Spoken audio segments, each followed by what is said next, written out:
Welcome back guys in another class of image based series. In this session we will discuss about our disease wide important topics.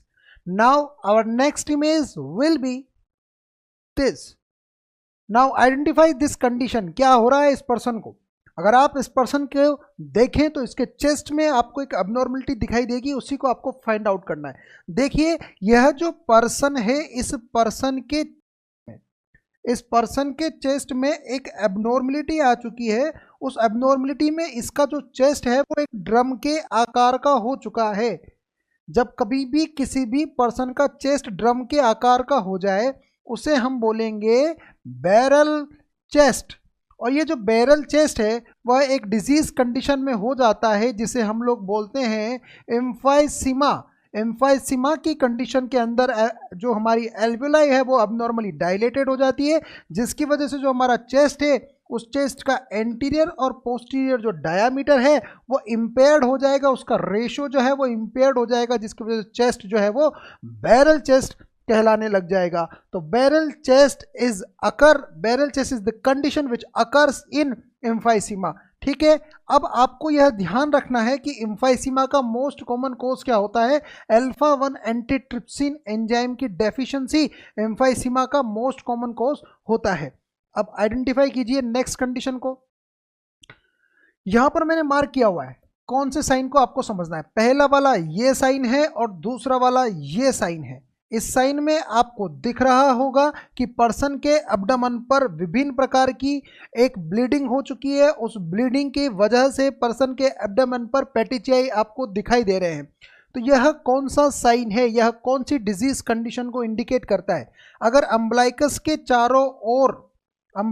चारों ओर blood जमा है तो यह indicate करता है हमारे कुलेन साइन को। और अगर अम्बलाइकस के पेरिफेरल कहीं और या फिर स्केटर्ड मतलब एबनॉर्मली अलग अलग जगह पर ब्लड है तो वह इंडिकेट करता है हमारे टर्नर साइन को। अब यह टर्नर साइन और कुलेन साइन जिस डिजीज में देखे जाते हैं उसे बोलते हैं पैनक्रिएटाइटिस। पैनक्रिएटाइटिस का मोस्ट कॉमन कोज होता है ऑटोडाइजेशन। ऑटोडाइजेशन का मतलब पेनक्रियास के एंजाइम पेनक्रियास में ही एक्टिवेट हो जाएंगे। उस ऑटोडाइजेशन की वजह से पेनक्रिएटाइटिस होता है।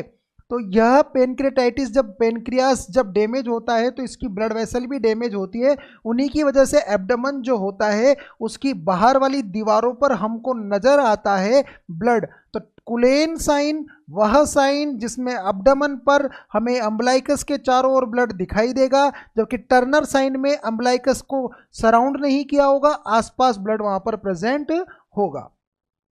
चलिए आइडेंटिफाई कीजिए हमारी नेक्स्ट इमेज को। यहां पर आपको समझना है white curdy discharge indicate. Most common question है ये। यह व्हाइट कर्डी डिस्चार्ज कौन सी डिजीज में होता है? आपने एक फंगस के इन्फेक्शन का नाम सुना होगा। जिस फंगस के इन्फेक्शन का नाम होता है कैंडिडियासिस। कैंडिडियासिस का दूसरा नाम होता है मोनीलियासिस। तो इस मोनीलियासिस वाली कंडीशन में एक डिजीज हो जाती है, एक मैनिफेस्टेशन हो जाता है जिसे हम लोग बोलते हैं वेजाइनल थ्रश। उस वेजाइनल थ्रश में व्हाइट कर्डी डिस्चार्ज अपीयर होता है। तो this white curdy discharge from the vagina indicates condition of candidiasis. Now identify this. क्या दिखाई दे रहा है इमेज के अंदर? देखो भाई, इमेज के अंदर आपको देखना है, सबसे पहले तो आपको ये देखना है कि यहाँ पर इंटेस्टाइन नॉर्मल बॉडी कैविटी से बाहर आ चुकी है। इस कंडीशन को हम लोग बोलेंगे हर्निया। यहाँ पर इंटेस्टाइन के दो पार्ट आपस में जुड़े हुए हैं जिस कंडीशन को हम लोग बोलते हैं एडहेशन। यहाँ पर इंटेस्टाइन का जो ये वाला पार्ट है यह आपस में ट्विस्ट हो चुका है। इस कंडीशन को हम लोग बोलते हैं वोल्व्यूलस। इस कंडीशन को हम लोग बोलते हैं वोल्व्यूलस ट्विस्टिंग। इंटेस्टाइन की ट्विस्टिंग हो जाती है। और यहाँ पर इंटेस्टाइन जो है उसकी टेलीस्कोपिंग हो चुकी है। इंटेस्टाइन का एक पार्ट दूसरे वाले पार्ट में एंटर कर चुका है। इस कंडीशन को हम लोग बोलते हैं इंट्यूससेप्शन। इंटेस्टाइन के एक पार्ट का दूसरे वाले पार्ट में एंटर कर जाना क्या कहलाएगा? इंट्यूससेप्शन। ऑर्गन्स की दीवारों का चिपक जाना, एडहेशन, ऑर्गन का नॉर्मल बॉडी कैविटी से बाहर प्रोट्रूड हो जाना, हर्निया, इंटेस्टाइन का आपस में ट्विस्ट हो जाना, क्लस्टर बना लेना, वॉल्व्यूलस। ठीक है, इस प्रकार की डिजीज कंडीशन आपसे एग्जाम में पूछी जा सकती है। ठीक है, आइडेंटिफाइड नेक्स्ट कंडीशन। नॉर्मली एक क्वेश्चन आता है ग्रीन वेजाइनल डिस्चार्ज कौन सी डिजीज में होता है, तो most commonly seen in trichomoniasis, यानी कि जो हमारा एक पैरासाइट है ट्राइकोमोनास वेजाइनलिस, उसकी वजह से ग्रीन वेजाइनल डिस्चार्ज निकलता है। हाँ भाई, इसको समझो। स्ट्रॉबेरी वेजाइना सीन इन, यानी कि वेजाइना जो होती है वो उसकी अपीयरेंस स्ट्रॉबेरी के समान हो जाती है, ऐसा कौन सी डिजीज कंडीशन में होता है, तो ध्यान रखना ट्राइकोमोनास वेजाइनलिस जो पैरासाइट है, ये वायरस नहीं है ना ये बैक्टीरिया है, देखो क्या पढ़ रहे हैं हम लोग, स्ट्रॉबेरी वेजाइना, वेजाइना के अंदर क्या होगा, इन्फ्लामेशन, इन्फ्लामेशन की वजह से क्या होगा, कुछ कुछ जगह पर टीनी कैपिलरीज बड़ी हो जाएंगी, वो टीनी कैपिलरीज वहां पर रप्चर हो सकती है, छोटे छोटे जगहों पर वहां पर इन्फ्लामेशन हो सकता है। इसीलिए वेजाइना की जो आउटर म्यूकस वाली मेम्ब्रेन है, इनर वाली जो मेम्ब्रेन है, उस मेम्ब्रेन के अंदर आपको रेड स्पॉट नजर आएंगे, उन रेड स्पॉट की वजह से वेजाइना को स्ट्रॉबेरी वेजाइना कहा जाएगा, जो कि मेनली ट्राइकोमोनास वेजाइनलिस के इन्फेक्शन की वजह से होती है। ट्राइकोमोनास वेजाइनलिस के इन्फेक्शन की वजह से होती है। ठीक है, नेक्स्ट स्ट्रॉबेरी टंग, वेरी वेरी इंपॉर्टेंट क्वेश्चन। कौन सी डिजीज जो है उसके अंदर आपको स्ट्रॉबेरी टंग दिखाई देगी, तो स्ट्रॉबेरी जो टंग होती है उसमें क्या होता है, टंग का इन्फ्लामेशन हो जाएगा, जो कि एक डिजीज होती है जिसे हम लोग बोलते हैं कावासाकी डिजीज, कावासाकी डिजीज। इस कावासाकी डिजीज का दूसरा नाम होता है म्यूकोक्यूटेनियस लिम्फ नोड सिंड्रोम। यह जो म्यूकोक्यूटेनियस लिम्फ नोड सिंड्रोम होता है, इसमें हमारी म्यूकस मेम्ब्रेन भी अफेक्टेड होती है, क्यूटेनियस हमारी स्किन भी अफेक्टेड होती है, ग्लैंड्स भी अफेक्टेड होती है और लिम्फ नोड भी अफेक्टेड होते हैं। ऐसे में जो कावासाकी डिजीज़ है, उस कावासाकी डिजीज़ में जो हमारी टंग होती है, उस टंग को हम लोग बोलते हैं स्ट्रॉबेरी टंग। तो strawberry tongue indicate the disease condition which is the disease condition which is known as Kawasaki disease. Now identify this, ये कंडीशन कौन सी है। इस कंडीशन में आपको सामने वाले पर्सन की आईज जो है वो बाहर की तरफ आई हुई नजर आ रही होगी। आपने नाम सुना होगा ग्रेव्स हाइपर, आपने नाम सुना होगा ग्रेव्स हाइपर थायरोइडिज्म, हाइपरथायरॉयडिज्म का। इसमें होता क्या है कि जो हमारी थायराइड ग्लैंड है उसमें ऑटो इम्यूनिटी की वजह से वो थायराइड ग्लैंड जो है वो अफेक्टेड हो जाती है। ऑटो इम्यूनिटी की वजह से थायराइड ग्लैंड के फॉलिकल रप्चर हो जाते हैं। थायराइड ग्लैंड के फॉलिकल रप्चर होने की वजह से उनके फॉलिकल में भरा हुआ हार्मोन जो होता है वो हमारे ब्लड में आ जाता है। उसकी वजह से हाइपरटेंशन जैसे सिम्टम आते हैं। थायराइड वाली कंडीशन के अंदर जो हमारी आई होती है ना, उन आई के चारों ओर जो फेट का पेड़ होता है ना, आई बॉल के चारों ओर जो फेट का पेड़ है, वो जो फैट का पेड़ है वो भी डिस्ट्रॉय हो जाएगा। एडिपोज टिश्यू भी वहाँ पर जो है वो ऑटो इम्यूनिटी की चपेट में आ जाते हैं। उसकी वजह से वो एडिपोज टिश्यू का पेड़ हट जाता है तो आईबॉल बाहर की तरफ प्रोट्रूड होती है, जिस कंडीशन को हम लोग बोलते हैं एक्सोऑप्थेल्मस, या इनको हम लोग बोलते हैं एक्सोऑप्थेल्मस, जिसका क्लिनिकल नाम होता है प्रोप्टोसिस, जिसका क्लिनिकल नाम होता है प्रोप्टोसिस। तो प्रोप्टोसिस एक्सोऑप्थेल्मस हाइपरथायरॉयडिज्म की कंडीशन में होने वाली डिजीज है। ठीक है, अब आइडेंटिफाई कीजिए नेक्स्ट इमेज को। क्या दिखाई दे रहा है, rose spot on the abdomen indicate, जब किसी पर्सन के एब्डोमेन के ऊपर छोटे छोटे लाल रंग के चकत्ते हो जाते हैं तो rose spot on the abdomen indicate condition of typhoid, condition of typhoid. अगर किसी पर्सन को टाइफॉइड नाम की बीमारी हो जाए तो वो टाइफॉइड नाम की डिजीज जो है वो इंडिकेट करती है रोज स्पोर्ट्स को या रोज स्पोर्ट्स को इंडिकेट करने का मतलब इसमें क्या होता है, छोटे छोटे माइक्रो इम्बोलाई स्किन के नीचे जो टाइफॉइड नाम के बैक्टीरिया साल्मोनेला टाइफी है और इसकी जो अलग अलग पैराटाइफी है, अलग अलग स्पीशीज है, वो कई बार स्किन के नीचे भी जो है निवास करने लगती है, ऐसा माइक्रो इम्बोलाई। कई बार इसके अंदर मैक्यूल्स, पेप्यूल्स, पेचेस भी बन जाते हैं, जिनकी वजह से बॉडी के ऊपर लाल रंग के चकत्ते दिखते हैं। इन चकत्तों को हम बोलते हैं रोज स्पॉट्स। ठीक है, तो रोज स्पॉट कौन सी बीमारी में दिखाई देंगे, टाइफॉइड में दिखाई देंगे। हाँ भाई, नेक्स्ट समझो क्या दिखाई दे, दिस कंडीशन इंडिकेट। अब सामने बोर्ड पर जो कंडीशन दिखाई दे रही है, इसमें इस पर्सन की जितनी भी ब्लड वेसल्स हैं वो सारी की सारी प्रोमिनेंट हो चुकी है, टीनी कैपिलरीज भी यहाँ पर दिखाई दे रही है मकड़ी के जाल की तरह। इस कंडीशन को हम लोग बोलते हैं स्पाइडर एंजियोमा। और यह स्पाइडर एंजियोमा मोस्ट कॉमन कॉम्प्लिकेशन है लीवर सिरोसिस का। और ये लीवर सिरोसिस जो होता है, इसमें लीवर के डैमेज होने की वजह से हमारी बॉडी के अंदर बहुत सारे प्रोटीन, बहुत सारे मिनरल्स वाले एंजाइम भी अबनॉर्मल हो जाते हैं, जिनकी वजह से बॉडी में जो है स्पाइडर एंजियोमा जैसी कंडीशन भी दिखाई देने लग जाती है। लीवर सिरोसिस का मोस्ट कॉमन सिम्टम कई बार बोला जाता है स्पाइडर एंजियोमा को। हाँ भाई, क्या दिखाई दे रहा है बोर्ड पर, यह very important, very very important diagram है जो आपके एग्जाम में पूछा जा सकता है।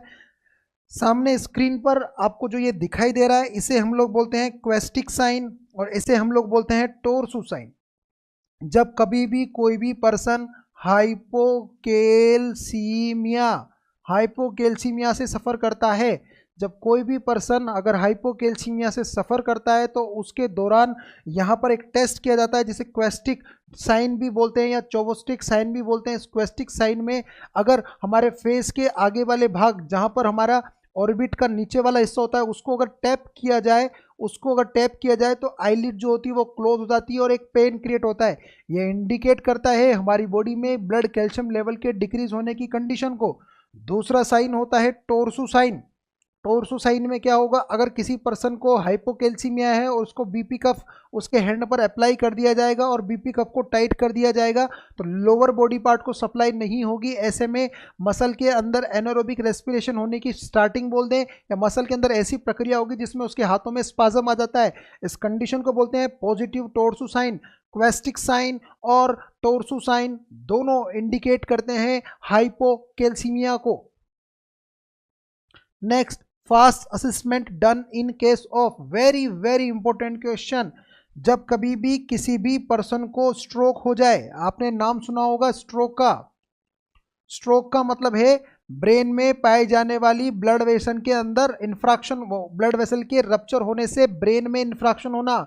ब्रेन में इंफ्रैक्शन होने की कंडीशन को स्ट्रोक कहा जाता है। ब्रेन में इंफ्रैक्शन होने की कंडीशन को स्ट्रोक कहा जाता है। जब कभी भी किसी भी पर्सन को स्ट्रोक हो जाए तो हमारा प्राइमरी असेसमेंट होता है फास्ट में हमें सबसे पहले देखना होता है फेशियल मूवमेंट को, फिर हमें देखना होता है उसके आर्म्स मूव कर रहे हैं या नहीं कर रहे हैं, तीसरा हमें देखना पड़ता है स्पीच डिफिकल्टी है या नहीं है पर्सन में, और चौथा हमें कई बार उस कंडीशन को देखना पड़ता है कि हम जल्दी से जल्दी हेल्थ केयर पर्सन को प्रोवाइड करवा सकते हैं या नहीं। तो primary assessment in condition of stroke is fast, FAST। Facial movements हमें देखनी है, आर्म की मूवमेंट हमें देखनी है, स्पीच कंट्रोल, पर्सन का स्पीच रेगुलेटरी मैकेनिज्म हमें देखनी है, और साथ में देखना है टाइम, और हमें कॉल करना है एम्बुलेंस को। तो fast assessment done in case of stroke. हाँ भाई, ये क्या दिखाई दे रहा है गुरुजी, ये तो डार्क सर्कल है। नहीं भैया, ये डार्क सर्कल नहीं है। ये वाली जो आईज होती है ना, इन आईज को हम लोग बोलते हैं राकून आईज, RACCON, राकून आईज। जब कभी भी किसी भी पर्सन में हेड इंजरी हो जाए, हेड इंजरी की वजह से क्या होता है, कई बार ब्लीडिंग होती है, इंटरनल ब्लीडिंग। तो वो इंटरनल ब्लीडिंग हमारी आई के मार्जिन पर, आई लीड्स पर, यहाँ पर इस वाले एरिया के अंदर वो ब्लड जमा हो जाता है आई के चारों ओर। आई के चारों ओर ब्लड के जमा होने की इस प्रक्रिया को हम लोग क्या बोलते हैं, इसको हम लोग बोलते हैं रैकून आइज। हेड ट्रोमा को इंडिकेट करता है। रैकून मतलब क्या होता है, एक एनिमल होता है, उस एनिमल की आइज चारों ओर से डार्क होती है, वैसी की वैसी आइज हेड ट्रोमा की कंडीशन में हमारी हो जाती है। ठीक है क्या, तो इस कंडीशन को हम लोग बोलते हैं raccoon eyes. Raccoon eyes indicate करती है हेड इंजरी को, हेड ट्रोमा को। हेड इंजरी और हेड ट्रॉमा को। ठीक है, समझ में आ गया? हाँ भाई, ये क्या है? दिस इमेज इंडिकेट, ये इमेज क्या बता रही है गुरुजी? ये तो खून का धब्बा है। हाँ, ऐसा ही लग रहा है क्या? नहीं जी, ये खून का धब्बा तो है लेकिन खून का नहीं है ये। अच्छा, फिर खून का होकर के खून का नहीं है मतलब ये सीएसएफ का धब्बा है। आपने सुना होगा जब भी कभी भी किसी भी पर्सन को ब्रेन इंजरी हो जाए, हेड इंजरी हो जाए, हेड इंजरी के केस में सीएसएफ लीक होने लगता है। सीएसएफ लीक होने लगता है और सीएसएफ के लीक होने की वजह से अगर वह सीएसएफ किसी सरफेस पर, किसी कॉटन पर गिर जाए तो उसमें क्या होता है? अंदर की तरफ वो डार्क होता है और बाहर की तरफ वो येलो होता है। बाहर की तरफ येलोनेस इंडिकेट करती है उसके अंदर ग्लूकोज प्रेजेंट है और यह कंप्लीट जो साइन होता है इसे हम बोलते हैं हेलो साइन। Hello sign. कई बार अगर देखो, अगर नॉर्मली कॉटन पर अपना ब्लड या कॉटन के किसी कपड़े पर ब्लड रखोगे तो वो बीच में से डार्क होगा, चारों ओर से येलो नहीं होगा। लेकिन ये चारों ओर से येलो भी हो जाता है। ये येलो होना इंडिकेट करता है हेलो साइन को। हेलो साइन बताता है सीएसएफ के लीक को। सीएसएफ का लीक होता है हेड इंजरी में। तो what is this? This is halo sign. As a nursing officer आप लोगों को यह पता होना चाहिए कि हेलो साइन क्या होता है, कौन सी डिजीज कंडीशन को इंडिकेट करता है। ये क्या है? हनी कॉम्ब लाइक क्रस्ट, मधुमक्खी के छत्ते के समान पपड़ियां जम जाना। यह जो कंडीशन होती है यह देखी जाती है इम्पेटिगो में। इम्पेटिगो क्या होता है? जब किसी पर्सन को स्टेफाइलोकोकस बैक्टीरिया, स्टेफाइलोकोकस बैक्टीरिया का अगर किसी पर्सन को इन्फेक्शन हो जाए, उस कंडीशन में हनी कॉम्ब लाइक क्रस्ट बन जाते हैं। तो आपसे कहा जाए कि identify Honey comb like crust, कौन सी डिजीज में हो जाएंगे? ये इम्पेटिगो में हो जाएंगे। इम्पेटिगो क्या होता है? साल्मोनेला टाइफी का इन्फेक्शन होता है। समझ में आ गई क्या बात? चलिए फिर आगे बढ़ते हैं। हाँ भाई, identify the type of gangrene. Identify the type of gangrene, ये कौन से टाइप का गैंग्रीन होता है? देखिए, गैंग्रीन तीन प्रकार का होता है, wait gangrene, dry gangrene, gas gangrene. हमारा एक विशेष प्रकार का बैक्टीरिया है क्लोस्ट्रीडियम परफ्रिंजेस। क्लोस्ट्रीडियम परफ्रिंजेस जिसका दूसरा नाम होता है उर्फ, क्लोस्ट्रीडियम वेल्चाई। क्लोस्ट्रीडियम परफ्रिंजेस उर्फ, दोनों एक ही नाम है, उर्फ Clostridium welchii will cause gas gangrene में पर्सन। गैस गैंग्रीन में क्या होगा कि यहाँ पर यह जो गैंग्रीन होता है यह गैस के समान जल्दी जल्दी जल्दी जल्दी असेंड होता जाता है, इसीलिए इसे हम गैस गैंग्रीन बोलते हैं। तो यह कौन से टाइप का गैंग्रीन आपको बोर्ड स्क्रीन पर दिख रहा है? Gas gangrene. यह गैस गैंग्रीन जो है इंडिकेट करता है क्लोस्ट्रीडियम वेल्चाई के इन्फेक्शन को। यह इंडिकेट करेगा क्लोस्ट्रीडियम वेल्चाई के इन्फेक्शन को। चलिए नेक्स्ट मूव करते हैं, नेक्स्ट पर। हाँ भाई, very very important question from the point of view of the exam of नॉर्सेट AIIMS Delhi. क्या दिखाई दे रहा है? क्या दिखाई दे रहा है इस इमेज के अंदर? इस इमेज में आप देख सकते हैं कि एक जो छोटा बेबी है उसके कान के पीछे आपको एक ब्रोइज दिखाई दे रहा है, नीले कलर का मार्क दिखाई दे रहा है। ये इंडिकेट करता है हेड ट्रोमा को, हेड इंजरी को।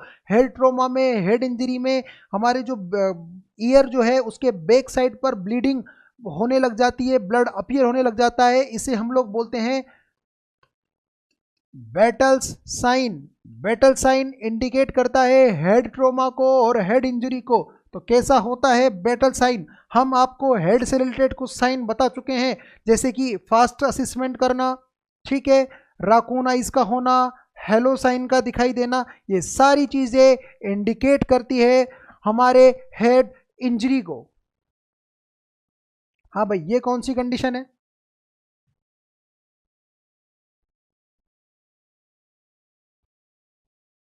ये कौन सी कंडीशन आपको दिखाई दे रही है? यहां पर क्या हो रहा है देखिए, is an abnormal growth of mucous membrane. क्या होती है इसको बताओ, इसको आइडेंटिफाई करो।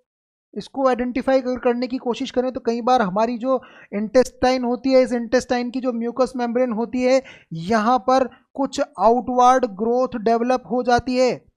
यहाँ पर कुछ आउटवर्ड ग्रोथ डेवलप हो जाती है। इस आउटवर्ड ग्रोथ को हम लोग बोलते हैं पॉलिप। क्या बोलते हैं? पॉलिप। तो इंटेस्टाइन के अंदर इस प्रकार की इंटेस्टाइनल ल्यूमेन में इस प्रकार की ग्रोथ का होना कहलाएगा पॉलिप फॉर्मेशन। क्या कहलाएगा भैया लोगों? Polyp formation. ठीक है, move on next topic. Identify this image condition. अब यहां पर आपको देखना है, दो प्रकार के साइन होते हैं, एक होता है कर्निक साइन और एक होता है ब्रुज्जिन्की साइन। कर्निक साइन और ब्रुज्जिन्की साइन। ब्रुज्जिन्की साइन का मेन फीचर क्या होता है कि अगर आप नेक को फ्लेक्स करें तो हिप फ्लेक्स हो जाते हैं, उस साइन को हम बोलते हैं ब्रुज्जिन्की साइन। और कर्निक साइन के अंदर क्या होता है? एक्सटेंशन ऑफ नी।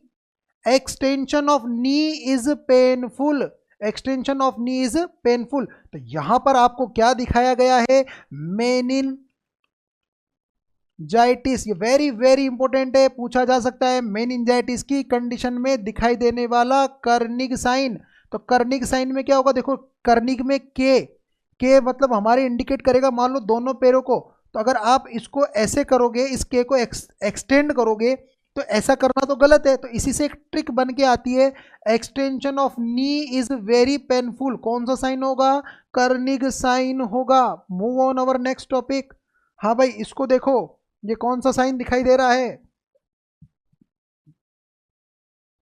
हाँ भाई बताओ, कौन सा साइन दिखाई दे रहा है? ब्रुज्जिन्की साइन। ब्रुज्जिन्स्की साइन के अंदर होता क्या है? देखो, ब्रुज्जिन्की में ऐसे याद रखो, ब्रुद BRUDIZNS क्या है? ब्रुज्जिन्स्की साइन। तो आपको याद रखना है बुरा, नफ, हफ। यानी कि नेक को फ्लेक्शन किया, नेक को फ्लेक्शन किया तो हिप का भी क्या होने लग जाएगा? फ्लेक्शन होने लग जाएगा। यह इंडिकेट करता है ब्रुज्जिन्स्की साइन को। हाँ भाई, ये बताओ, वेरी वेरी इंपॉर्टेंट। कौन से? देखो यहां पर क्या लिखा हुआ है? This is normal vision, this is abnormal vision. तो कई बार आपने सुना होगा कि एक डिजीज होती है जिसे हम लोग बोलते हैं primary acute open angle glaucoma, या आपने सुना होगा प्राइमरी ओपन एंगल ग्लूकोमा। अब ये जो ओपन एंगल ग्लूकोमा होता है, इस ग्लूकोमा की कंडीशन में जो विजन दिखाई देता है, उस विजन को हम लोग बोलते हैं हेलो विजन। हेलो विजन का मतलब क्या होता है कि यहाँ पर बीच वाला एरिया तो हमें अच्छे से दिखता है, लेकिन पेरीफेरल अवेयरनेस, पेरीफेरल विजुअलाइजेशन कम हो जाएगा। कई बार इस चीज़ को दिखा घुमा करके भी पूछा जा सकता है, कौन सी आई रिलेटेड क्लिनिकल डिजीज में पेरीफेरल विजन का लॉस हो जाता है, तब भी वही नाम होगा ग्लूकोमा। हेलो साइन किस में दिखाई देता है, तब भी वही नाम होगा ग्लूकोमा। ग्लूकोमा भी कौन सा? Primary acute. तो आपको याद रखना है प्राइमरी ओपन एंगल ग्लूकोमा। ये कौन सा साइन दिखाई दे रहा है आपको? Halo sign. Identify this condition. देखो, यह जो कंडीशन है, इस कंडीशन के अंदर व्हाइट ऑफ द आई वो ऊपर से दिख रहा है और नीचे से आपको दिखाई दे रही है, ये हमारे आई का आइरिस वाला पार्ट। इसे हम लोग बोलते हैं सन सेटिंग आई। मतलब आई जो हो चुकी है वो सूरज अस्त होने के समान हो गई। ये कौन सी डिजीज में देखा जा सकता है? इसे हम हाइड्रोसिफेलस की कंडीशन में देखते हैं। इसे हम कौन सी डिजीज कंडीशन में देखते हैं? हाइड्रोसिफेलस की डिजीज कंडीशन में इसको हम देखते हैं। Identify this. क्या दिखाई दे रहा है ये? तो आपको कई बार इमेजेस दिखा करके दिखाया जा सकता है कि कौन से टाइप का गैंग्रीन है, पहचानो। तो यहाँ पर क्या हो रहा है, यह जो पर्सन है इसकी पूरी फिंगर सही है, लेकिन एक फिंगर में एक जो है इसका डिस्टल वाला पार्ट जो है वो यहाँ पर ब्लैक हो चुका है। ऐसी कंडीशन में यह यहाँ पर प्रोग्रेस नहीं कर रहा है। ऐसे गैंग्रीन को हम बोलते हैं ड्राई गैंग्रीन। ड्राई गैंग्रीन का मोस्ट कॉमन कॉज होता है आर्टेरियल ऑक्लूजन। आर्टरी का जो है वो ऑक्लूजन हो जाना। किसी कारण से अगर आर्टरी ऑक्लूड हो जाए तो नेक्स्ट डिस्टल वाले पार्ट को ब्लड सप्लाई नहीं हो पाती, जिसकी वजह से उस वाले पार्ट का इन्फ्रैक्शन हो जाएगा, नेक्रोसिस हो जाएगा और उस वाले पार्ट में गैंग्रीन डेवलप हो जाएगा। ठीक है, नेक्स्ट आइडेंटिफाई दिस कंडीशन।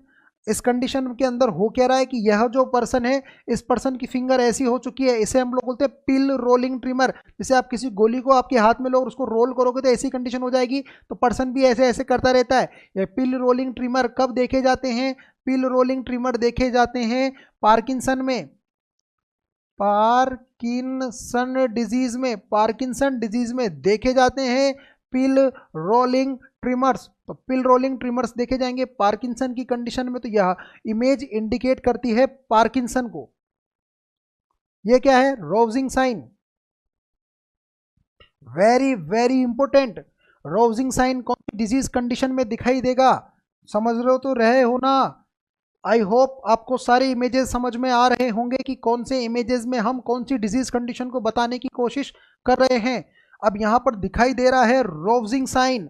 इस रोवजिंग साइन में होता क्या है कि जो हमारा पर्सन है अगर उसको अपेंडिसाइटिस हो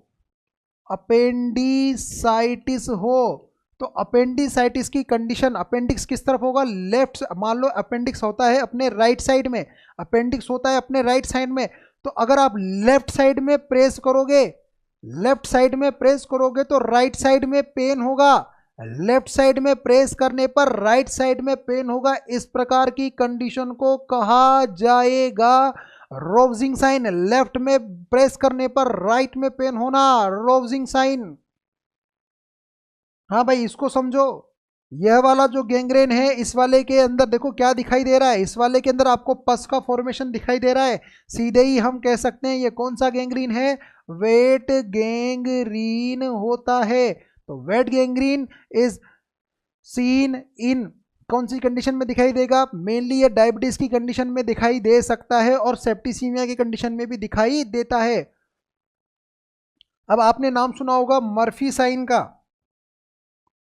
कौन सी कंडीशन में आएगा? यह कोलेसिस्टाइटिस में दिखाई देता है। कोलेसिस्टाइटिस की कंडीशन में होगा क्या कि जो हमारा लीवर है वो हमारे राइट साइड में है। लीवर के जस्ट बैक साइड में क्या होता है? गाल ब्लाडर। लीवर के जस्ट साइड में कौन होता है? गाल ब्लाडर। अब यार होगा क्या? होगा यह कि लीवर और गाल ब्लाडर तो एक साथ होते हैं। तो एक्चुअल में एक कंडीशन में क्या होगा? जैसे ही हम सांस लेते हैं और गाल ब्लाडर का अगर इन्फ्लामेशन हो चुका है, हम जैसे ही सांस लेंगे और सांस छोड़ेंगे तो गाल ब्लाडर भी मूव करेगा और गाल ब्लाडर भी वापिस से ऊपर भी आएगा और नीचे भी जाएगा। ऐसी कंडीशन में जो गाल ब्लाडर है उसकी वॉल में स्वेलिंग होने की वजह से हमें पेन फील होता है। तो ड्यूरिंग इंस्पिरेशन या ड्यूरिंग ब्रेथ अगर हमें पेन फील हो रहा है तो this will indicate Murphy sign which indicate acute cholecystitis. तो ये आपको दिख रहा होगा कि यहाँ पर हम पर्सन के एब्डोमेन पर प्रेस किया जा रहा है। तो प्रेस करने पर लीवर प्रेस होता है। देखो हमें क्या करना होता है? कोस्टल मार्जिन के नीचे प्रेस करते हैं। अगर कोस्टल मार्जिन के नीचे प्रेस कर रहे हैं, पेन हो रहा है, तो इंडिकेट करेगा मर्फी साइन को। क्या दिख रहा है? Positive Romberg's test indicate. Romberg's test क्या होता है? आंखें बंद करो और चल के दिखाओ, आंखें बंद करो और चल के दिखाओ। अगर कोई पर्सन आंखें बंद करके थोड़ा बहुत भी चलने में असमर्थ है, इसका मतलब उसको सेरेबेलर, ब्रेन के दो बड़े हिस्से सेरेब्रम और सेरेबेलम। सेरेबेलम किसको मेंटेन करता है? मसल कोऑर्डिनेशन को और मसल मूवमेंट को। ऐसे में अगर किसी पर्सन के अंदर मसल कोऑर्डिनेशन और मसल मूवमेंट अफेक्टेड होता है, मसल कोऑर्डिनेशन और मसल मूवमेंट अफेक्टेड होता है तो वह अपना गेट, अपना बैलेंस मेंटेन नहीं कर पाता है और बैलेंस मेंटेन नहीं कर पाने के कारण उसका टेस्ट जो होता है वो पॉजिटिव आता है। तो यहाँ पर ये आंखें बंद करके इसको चला रहे हैं, इसका मतलब क्या है? यह कौन सा टेस्ट है? Positive Romberg's test. ठीक है, हाँ आगे बढ़ो भाई। Bronze like pigmentation seen in disease. कौन सी डिजीज में? आपने नाम सुना होगा एडिसन्स डिजीज। एडिसन डिजीज में क्या हो जाएगा? हमारे जो ग्लूकोकोर्टिकोइड है वो कम होने लगते हैं, उसकी वजह से स्किन के किसी हिस्से के अंदर मिलेनिज्म बढ़ता है। तो ब्रोंज लाइक पिगमेंटेशन सीन इन एडिसन्स डिजीज एंडोक्राइन डिसऑर्डर है। ठीक है, एडिसन्स डिजीज। तो एडिसन डिजीज में हमें क्या दिखाई देगा? Bronze like pigmentation. Bronze like pigmentation seen in Edison's disease. Next, identify this condition. अगर इस कंडीशन को आप और मैं आइडेंटिफाई करने की कोशिश करें तो हमें यह नजर आएगा कि पर्सन के एक साइड का जो यह वाला हिस्सा है वो इनलार्ज हो चुका है। अब यह वाला जो हिस्सा है इसमें ग्लैंड होती है पैरोटिड ग्लैंड। तो आप जानते हैं कि पैरोटिड ग्लैंड जो होती है वह कौन सी डिजीज में मेनली इन्फेक्ट होती है? वह इन्फेक्ट होती है मम्स में। तो मम्स की कंडीशन को हम लोग बोलते हैं पीए, पैरोटाइटिस। क्या बोलेंगे? पैरोटाइटिस। तो यह जो पैरोटाइटिस की कंडीशन है इसे हम लोगों ने बोल दिया है कहाँ पर दिखाई देती है? मम्स में दिखाई देती है। तो यह इमेज कौन सी कंडीशन को इंडिकेट करती है? मम्स को इंडिकेट करती है। और सही तरीके से कहा जाए तो पैरो पेरोटाइटिस को इंडिकेट करती है, पेरोटाइटिस को इंडिकेट करती है। आप लोगों ने नाम सुना होगा चिकन पॉक्स का। चिकन पॉक्स की डिजीज में क्या लिखा हुआ है? Pleomorphic rashes indicate. आपने नाम सुना होगा चिकन पॉक्स की जो डिजीज होती है उसमें जो रेशेस होते हैं उनमें कोई बड़ा होता है, कोई छोटा होता है, कोई बहुत छोटा होता है। ये कुछ कोई कहाँ सिंगल के ग्रुप में मिलेगा, कोई डबल के ग्रुप में मिलेगा, कोई ट्रिपल के ग्रुप में मिलेगा। यानी कि मतलब प्लियोमॉर्फिज्म, प्लियोमॉर्फिज्म का मतलब होता है बहरूपियापन। इनके जो रेशेस होते हैं उनको आइडेंटिफाई कर पाना बहुत मुश्किल है, ऐसा बहरूपियापन यहाँ पर दिखाई देता है। इसी प्लियोमॉर्फिज्म के कारण हम कह सकते हैं कि ये जो रेशेस है वो प्लियोमॉर्फिक हैं और यह हॉलमार्क साइन होता है चिकन पॉक्स का। ये एक छोटा सा क्वेश्चन है जो इंपॉर्टेंट हो सकता है। कई बार साइटोलॉजिकल स्टडी की जाती है, एक वायरस होता है साइटोमेगालो वायरस, अगर वो हमको इन्फेक्ट कर दे तो हमारी जो सेल्स होती है वो आउल की आई के समान हो जाती है। Owl eye appearance of cell mainly seen in infection of cytomegalo virus. Next, identify the feature of diphtheria. यार डिफ्थीरिया जो होती है उसकी इस कंडीशन को आइडेंटिफाई करो। तो यार डिफ्थीरिया को हम लोग प्यार से क्या बोलते हैं? बुल नेक डिजीज। अब इसको बुल नेक डिजीज क्यों बोलते हैं? जैसे हमारा जो बुल होता है उसकी जो गर्दन होती है उससे बहुत बड़ी स्किन लगी हुई होती है और वो स्किन हिलती रहती है। ठीक इसी प्रकार से हमारा जो माउथ होता है उसके अंदर हमारे जो फेरिंग्स होता है वहां पर स्यूडो मेम्ब्रेनस फॉर्मेशन होने लगता है। उस स्यूडो मेम्ब्रेन के फॉर्मेशन को यहां पर इस इमेज में इंडिकेट किया गया है। यह स्यूडो मेम्ब्रेन का फॉर्मेशन इंडिकेट करता है डिफ्थीरिया की कंडीशन को। कौन सी कंडीशन को? डिफ्थीरिया की कंडीशन को। Identify this condition.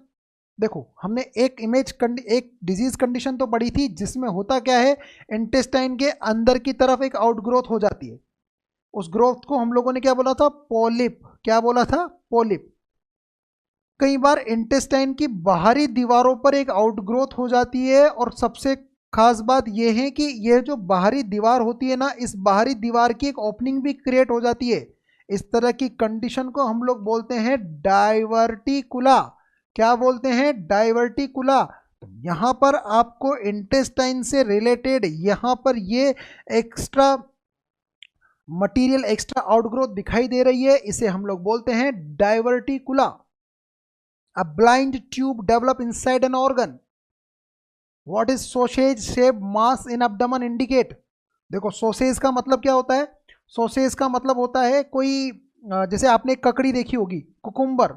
ये जो कुकुम्बर होता है उसकी शेप होती है सोसेज शेप, कुकुम्बर शेप भी हम इसको बोल सकते हैं।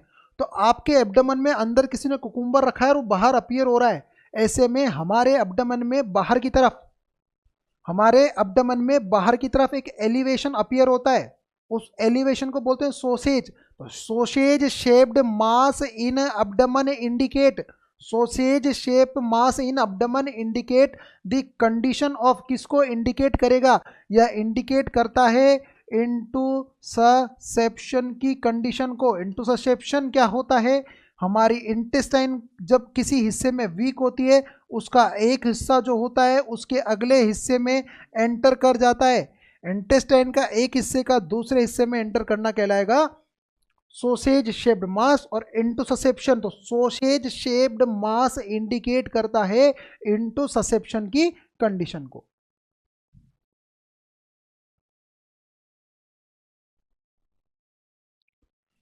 हाँ भाई, आपको नॉर्मली देखना है, दो डिजीज कंडीशन है, ये हमेशा ध्यान रखना, वेरी इंपॉर्टेंट है। जैसे मैंने पहला कंपैरिजन करवाया था पिंक पफर और ब्लू ब्लोटर में, ठीक वैसे ही याद रखना। अगर आपको एब्डोमिनल बेली जो है वो बाहर आती हुई दिखे और एक में एब्डोमिनल बेली अंदर जाती हुई दिखे, तो जब ये एब्डोमेन बाहर आया हुआ होगा तो इसका मतलब ध्यान से समझ जाना बेबी को होगा क्वाशियोरकोर। क्वाशियोरकोर में प्रोटीन की तो कमी हो रही है, तो प्रोटीन की कमी होने की वजह से फ्लूइड अक्यूमुलेट हो जाएगा, ऐसे समझ लो तो पर्सन मोटा होगा। मान लो ना एब्डोमिनल जो है, एब्डोमिनल वॉल जो है बाहर की तरफ प्रोट्रूड होगी, लेकिन मेरेस्मस में प्रोटीन की भी कमी है और फैट, कार्बोहाइड्रेट की भी कमी है, जिसकी वजह से चारों ओर फैट का मटेरियल जो होता है वो कम हो जाता है। तो अगर कोई आपसे पूछे मेरेस्मस का अपीयरेंस कैसा दिखाई देगा और क्वाशियोरकोर का अपीयरेंस कैसा दिखाई देगा, तो आपको याद होना चाहिए मेरेस्मस वाले के अंदर बेबी पूरा लीन होगा, लेकिन क्वाशियोरकोर के अंदर एब्डोमेन जो होगा बाहर की तरफ बल्ज आउट होगा। Is it normal? क्या आपको कई बार एज ए नर्सिंग ऑफिसर आपको अपने पेशेंट को ऑब्जर्व करना होता है? अगर आप उसकी आई को देखते हैं, आई में आइरिस के मध्य पाए जाने वाले इस छिद्र प्यूपिल को देखते हैं, क्या आप प्यूपिल को नॉर्मल बता सकते हैं क्या?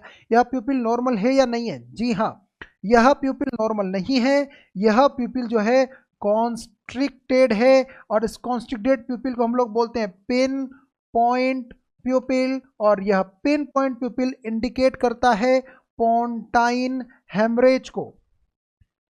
अगर एक पेशेंट आपके पास रिसीव होता है हेड इंजरी के बाद और उसकी प्यूपिल्स छोटे हो जाते हैं, तो आप समझ सकते हैं कि उसको पोंटाइन हेमरेज हो चुका है।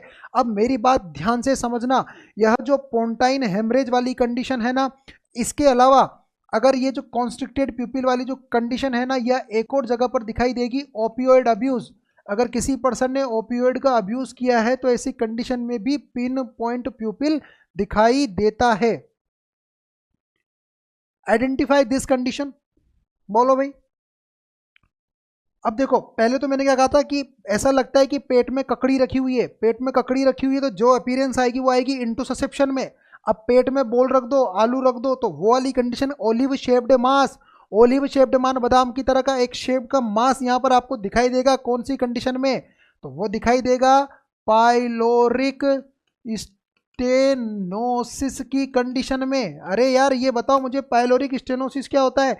पाइलोरिक स्टेनोसिस वो डिजीज कंडीशन है जब क्या होगा, जो हमारा स्टमक है, स्टोमक का जो अंतिम हिस्सा है वहाँ पर पाइलोरस की मसल जो होती है वो हाइपरट्रॉफी हो जाती है ना, उस हाइपरट्रॉफी की वजह से यहाँ पर एक बल्जिंग पार्ट नजर आएगा। यहाँ पर एक बल्जिंग नजर आ रहा होगा इमेज में, बल्जिंग पार्ट, इसको हम लोग क्या बोलते हैं? Pyloric stenosis. Next, identify this image. This is haemarthrosis. Haemarthrosis मतलब जो हमारे घुटने हैं या जो हमारे जॉइंट है वहां पर ब्लड का आना। हिमार्थ्रोसिस, हीम मतलब घुटनों में ब्लड का भर जाना, जॉइंट में ब्लड का भर जाना, ये इंडिकेट करता है हीमोफीलिया को। हीमोफीलिया वो डिजीज कंडीशन जब हमारी बॉडी में क्लोटिंग फैक्टर कम हो जाते हैं, बॉडी में ब्लीडिंग हो सकती है, ऐसी कंडीशन में जॉइंट में ब्लड भर जाता है। Haemarthrosis is the hallmark feature of haemophilia. अब समझो श्वार्ज साइन।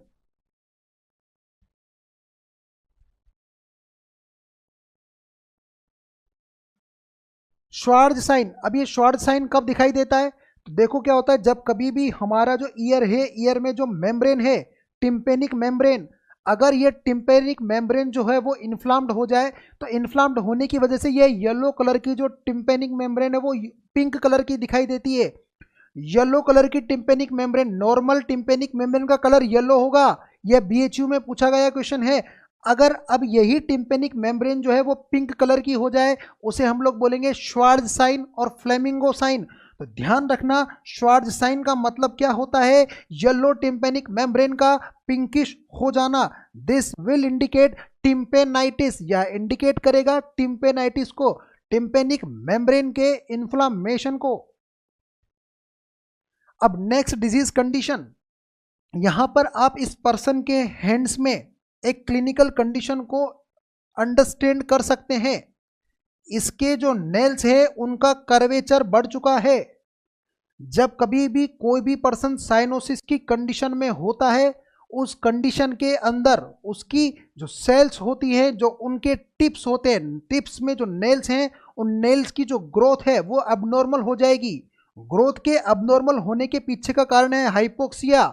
उसकी वजह से जो एपिडर्मल सेल है वो प्रॉपर तरीके से ग्रोथ नहीं कर पाएगी। आपने नाम सुना होगा लोवी बैंड एंगल का। यह लोवी बैंड एंगल जो है वह नॉर्मली हमारे नेल और नेल बेड, मैंने आपको बताया था, हमारे नेल बेड और नेल प्लेट इसके बीच में नॉर्मल एंगल 160 डिग्री होता है, लेकिन साइनोसिस की कंडीशन में यह एंगल 180 डिग्री तक हो जाता है। स्पून शेप्ड नेल्स हम इन्हें बोल सकते हैं, यह इंडिकेट करते हैं साइनोसिस की कंडीशन को। और अगर इनके अंदर जो यह नेल प्लेट है वह अगर कॉनकेव हो जाए, नेल प्लेट का कॉनकेव होना इंडिकेट करता है आयरन डेफिशिएंसी एनीमिया को, और नेल प्लेट का कॉन्वेक्स होना इंडिकेट करता है हाइपोक्सिया या क्रोनिक हाइपोक्सिया या क्रोनिक ब्लड एनीमिया की कंडीशन को।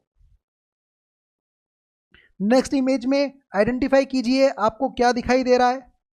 इस पर्सन की स्किन को गौर से देखने पर हमें दिखाई देता है कि इसकी स्किन पर रेड सिल्वरी पेचेस हैं। अगर किसी पर्सन की स्किन पर लाल कलर के सिल्वर के पेचेस हैं तो ये रेड सिल्वरी पेचेस इंडिकेट करते हैं एक डिजीज कंडीशन को जिसका नाम होता है सोराइसिस, जिसका नाम होता है सोराइसिस। अब यह जो सोराइसिस की कंडीशन है, यह सोराइसिस की कंडीशन है, इसका मेन साइन होता है निकोलस्की साइन। इस निकोलस्की साइन का मतलब यह होता है कि आप त्वचा के जिस हिस्से को रगड़ोगे वहीं से त्वचा बाहर निकल आती है, स्किन का स्लफ ऑफ होना। तो निकोलस्की साइन वह साइन जब स्किन स्लफ ऑफ हो जाए, इसे हम लोग बोलेंगे निकोलस्की साइन। यह मेनली दिखाई देगा सोराइसिस की कंडीशन में। तो red silvery patches on skin, red silvery patches on skin indicated the condition of psoriasis. Identify our next image that is, हाँ भाई इसको पहचानो। अब देखिए स्किन का, अगर यहां पर आप स्किन को ऑब्जर्व करें तो स्किन का जो एक हिस्सा है वो व्हाइट नजर आएगा, दूसरा हिस्सा डार्क नजर आएगा। इस प्रकार की कंडीशन में कहीं पर मेलानिन का फॉर्मेशन ज्यादा हुआ है, कहीं पर मेलानिन का फॉर्मेशन नहीं हुआ है। इस कंडीशन को हम लोग बोलते हैं विटिलिगो या वाइटिलिगो। तो यहां पर हमें यह दिखाई दे रहा है कि स्किन का एक हिस्सा डार्क है और एक हिस्सा जो लाइट है, यह विटिलिगो की कंडीशन को इंडिकेट करता है। Identify this condition. अगर इस कंडीशन में आप ऑब्जर्व करें तो पर्सन को इडीमा हो रहा है, और अगर इसमें कुछ इमेज में आपको इंडिकेट किया गया है कि इसको प्रेस करने के बाद कहीं कहीं पर पिट्स बन जाते हैं, इस टाइप के इडीमा को हम लोग बोलते हैं पिटिंग इडीमा, पिटिंग इडीमा। और यह पिटिंग इडीमा अगर जनरलाइज तरीके से होता है तो उसे हम लोग बोलते हैं एना सार्का। तो आपसे पूछा जाए कभी इमेज दिखा करके कंप्लीट जनरलाइज इडीमा अगर पर्सन को हो तो आप उसे कह सकते हैं कि यह जनरलाइज इडीमा है, यह एना सार्का है, या फिर यह ड्रॉप्सी हो सकता है। देखिए सामने स्क्रीन पर आपको एक सिम्टम दिखाया गया है। कई बार हम जब पेशेंट के साथ डील करते हैं, उसका असेसमेंट करते हैं, तो वह सब्जेक्टिव सिम्टम्स को बताता है। पेशेंट्स कहता है उसे ऐसा लग रहा है कि उसके सिर पर कोई प्रेशर डाला जा रहा हो, उसके सिर पर हथौड़े से कोई चोट की जा रही हो। इस प्रकार का जो हेडेक होता है उस हेडेक को बोलते हैं हम पाउंडिंग हेडेक। यह क्वेश्चन एम्स दिल्ली 2018 में पूछा गया। पाउंडिंग हेडेक कौन सी डिजीज में, डिजीज का सब्जेक्टिव फीचर होता है, यह इंडिकेट करता है ऑटोनोमिक डिसरिफ्लेक्सिया को। ऑटोनोमिक डिसरिफ्लेक्सिया से हमारा तात्पर्य यह है हमारी बॉडी में पाए जाने वाले lower motor neuron, spinal cord से निकलने वाले लोअर मोटर न्यूरॉन में अगर उनमें इंजरी हो जाए तो वहाँ पर हमारी यूरिनरी जो प्रोसेस है, मिक्चुरेशन की जो प्रोसेस है, ब्लैडर कंट्रोल की जो मैकेनिज्म है वो अफेक्टेड हो जाती है। उसकी वजह से अगर उस समय ब्लैडर का कैथेटराइजेशन किया जाए, कोई प्रोसीजर किया जाए, तो पर्सन का ऑटोनोमिक नर्वस सिस्टम जो होता है वो इम्बैलेंस हो जाता है। इस इम्बैलेंस की कंडीशन को हम बोलते हैं ऑटोनोमिक डिसरिफ्लेक्सिया। इसका मेन फीचर होता है पाउंडिंग हेडेक, यानी कि सिर पर कोई ड्रिल चला रहा हो, हथौड़ा चला रहा हो, ऐसी सब्जेक्टिव फीलिंग का आना। Next, identify this condition. जब कभी भी आप जीआई सर्जरी के पेशेंट के साथ डील करेंगे, उनकी केयर करेंगे, तब आप देखेंगे कि एब्डोमिनल के जो वुंड्स होते हैं उनकी हीलिंग काफ़ी डिफ़िकल्ट होती है। एब्डोमेन के वुंड्स की हीलिंग डिफ़िकल्ट इसलिए होती है क्योंकि हम जो रेस्पिरेशन करते हैं वो थोरेसिक कम होकर के एब्डोमिनल ज़्यादा हो जाता है। इस प्रकार के रेस्पिरेशन को थोरेको एब्डोमिनल रेस्पिरेशन कहते हैं। फॉर एग्जाम्पल, अगर मैं अभी सांस लूँ तो मेरा एब्डोमेन वो भी जो है यहाँ पर मूवमेंट करेगा। तो इस प्रकार एब्डोमेन की मूवमेंट होने की वजह से जो वुंड है उनके सूचर्स कंप्लीट तरीके से वुंड के एजेस को टाइट नहीं रख पाते, और उसकी वजह से यहाँ पर कई बार इंसिजन के घाव जो होते हैं वो खुल जाते हैं। इस कंडीशन को बोलते हैं, वेरी वेरी इंपॉर्टेंट कंडीशन है, इसे हम लोग बोलते हैं वुंड डिहाइसेंस। इसे हम लोग बोलते हैं वुंड डिहाइसेंस।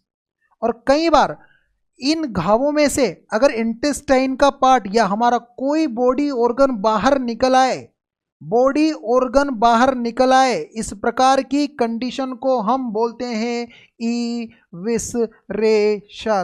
तो दो प्रकार की कंडीशन आपको दर्शाई गई है। पहली कंडीशन को हमने कहा है डिहाइसेंस, मतलब सिर्फ और सिर्फ घाव का खुल जाना, घाव के किनारों का अलग अलग हो जाना। इविसरेशन, घाव के किनारों का अलग होने के बाद किसी ऑर्गन का बाहर प्रोट्रूड कर जाना इंडिकेट करता है इविसरेशन की कंडीशन को। आइडेंटिफाई कीजिए इस कंडीशन को। क्या दिखाई दे रहा है स्क्रीन पर? मैंने यहां पर कंपैरिजन के लिए 3 तरह की इमेजेस को यहां पर मिक्स किया है। पहला आप देखेंगे कि नॉर्मल चाइल्ड को दिखाया गया है, दूसरा यहां पर लिखा हुआ है स्टंटिंग, और तीसरा यहां पर लिखा हुआ है वास्टिंग। तो कई बार आपसे पूछा जा सकता है कि स्टंटिंग क्या होती है और वास्टिंग क्या होती है। तो ध्यान रखना, स्टंटिंग का मतलब है हाइट का कम होना, स्टंटिंग का मतलब है हाइट का कम होना, और वास्टिंग का मतलब है वेट का कम होना। तो बॉडी की एज के अकॉर्डिंग, अगर एज के अकॉर्डिंग हाइट कम है, एज के अकॉर्डिंग हाइट कम है तो स्टंटिंग कहेंगे, एज के अकॉर्डिंग वेट कम है तो वास्टिंग कहेंगे। तो इस प्रकार दोनों कंडीशन को आप कंपेयर करके अगर आपसे पूछा जाए कि कौन सी कंडीशन में स्टंटिंग है और कौन सी कंडीशन में वास्टिंग है, तो आप इसको अच्छे से समझ सकते हैं। आइडेंटिफाई कीजिए इस नर्व को।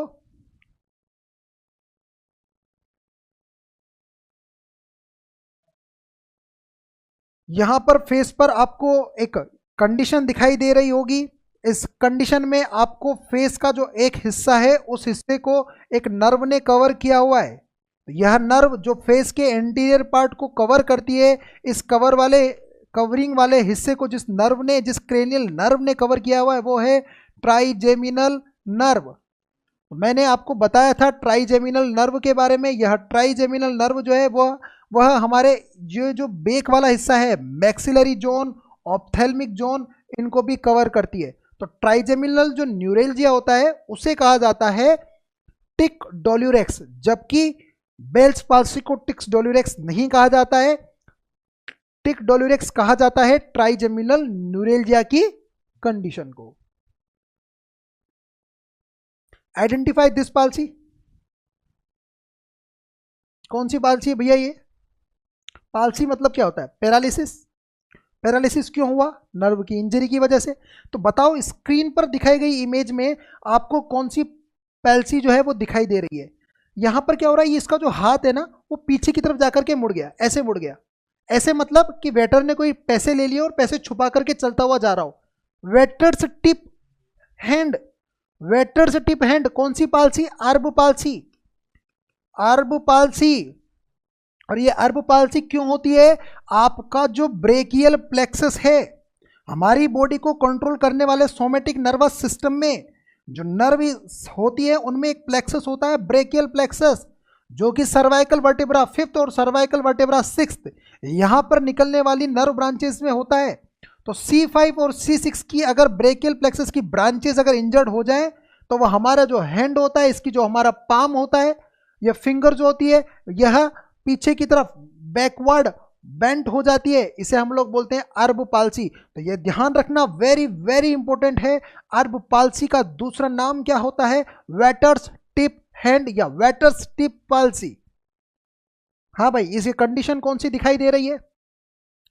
यह जो कंडीशन आपको दिखाई दे रही है, इस कंडीशन को हम लोग बोलते हैं क्लम्प के पाल्सी। इस क्लम्प के पाल्सी के अंदर जो हैंड होते हैं वो शेर के पंजे के समान हो जाते हैं, इसे बोलते हैं क्लो हैंड पाल्सी। तो यहां पर हैंड जो हो जाता है वो क्लो के समान का हो जाता है। इस प्रकार का अगर आपको इमेज दिखाया जाए तो आप समझ जाना कि आपको क्लम्प के पाल्सी दिखाई गई है। ये इंजरीज आपको देखनी है। एज अ नर्सिंग ऑफिसर आपको इंजरीज के बारे में पता होना चाहिए। नॉर्मल खरोच के निशान को हम एब्रेजन बोलेंगे। स्किन के अंदर कोई इंसिजन जैसा कट है तो उसे हम लेसरेशन बोलेंगे।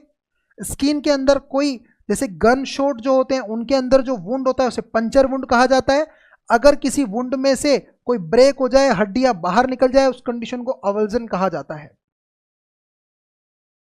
फुट ड्रॉप, जब कोई पर्सन लंबे समय से बेड पर हो, बेड रिडन होने की वजह से उसके पैरों में डीप पेरोनियल नर्व की इंजरी हो जाएगी, जिसकी वजह से उसका जो फुट है उसका एक्सटेंशन और उसका फ्लेक्शन अफेक्टेड होगा।